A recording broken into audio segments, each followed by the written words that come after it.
నమస్కారం అండి. This is hash tag you. ఈరోజు గమన విషయంలో, రావణ్ విషయంలో కాపాడదామని వెళ్తే గమన ఇరుక్కుంది. గమన వెనకమాల ఉన్న ఇంద్రసేన నాయుడు ఇరుక్కున్నాడు. వాళ్ళిద్దరూ లోపలికి వెళ్తే వాళ్ళ ఫోన్లు సీజ్ అయినాయి. వాళ్ళ ఫోన్లు తీసుకెళ్లి ఫారెన్సిక్ ల్యాబ్లో ఇస్తే ఇంకొక పెద్ద తలకాయ పేరు బయటకు వస్తుందని సోషల్ మీడియాలో విపరీతంగా చక్కర్లు కొడుతుంది. అదే మన జస్ట్ ఆస్కింగ్ ప్రకాష్ రాజ్. ప్రశ్నిస్తే తప్ప అంటాడు. ప్రశ్నిస్తే తప్పు లేదు, వెకిలి వేషాలు ఇస్తే తప్పు. ఎప్పుడన్నా ఇంకొకళ్ళని రెచ్చగొడితే తప్పు.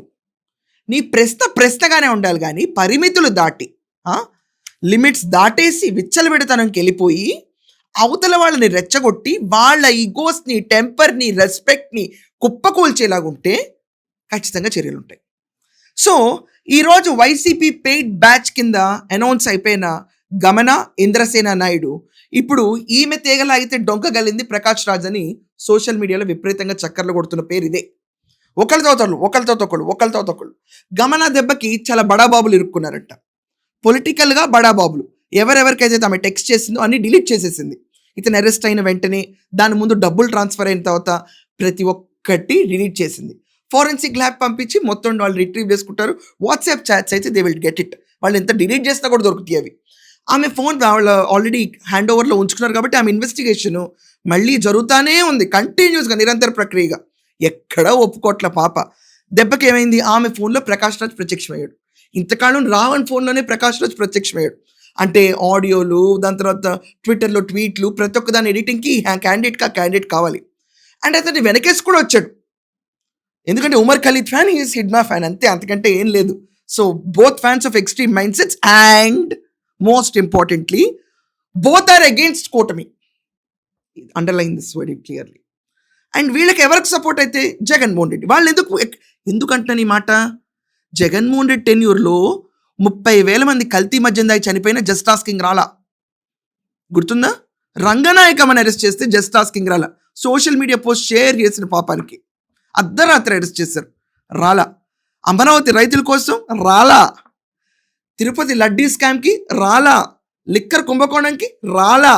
కానీ ఇక్కడ ప్రభుత్వం అన్ని మంచి పనులు చేస్తున్నా జస్ట్ ఆస్కింగ్ వస్తాడు, వీళ్ళకే మద్దతు ఇస్తాడు. ఎవరికి? వైసీపీకి సంబంధించిన ఈ గ్యాంగ్కి. సో ప్రకాష్ రాజ్ కూడా ఒక వైసీపీ పెయిడ్ ఆర్టిస్టే అని నా ఉద్దేశం ఇది ఓపెన్గా అంటున్నాను నేను. I don't have any problem. లేదు కాదు అని మీరంటే ఓకే, కాదు అని నేనే ఒప్పేసుకుంటా. సో ఈ ప్రకాష్ రాజు వీళ్ళందరితో టచ్లో ఉన్న విషయాలు బయటకు వస్తే ఇది ఒక పెద్ద బిగ్ బ్రేకింగ్ కింద అవుతుంది రేపు. ప్రకాష్ రాజ్ రోల్ ఏంటి? ఫండింగ్ కూడా చేశాడా, లేకపోతే పార్టిసిపేట్ చేసి వీళ్ళని ఇలా మాట్లాడాలని చెప్పిడా? Because it's a good actor. అతను మించిన యాక్టర్ ఎవరు లేడు. సో ఫండింగ్తో పాటు వీళ్ళకి నరేషన్లు, స్క్రిప్ట్ వర్క్స్ అన్నీ కూడా ఇంక్లూడ్ చేశాడనే విషయం బయటకు రాలా. కానీ ఈ తీగ ఆ డొంకను ఎదిచ్చింది మొత్తానికి.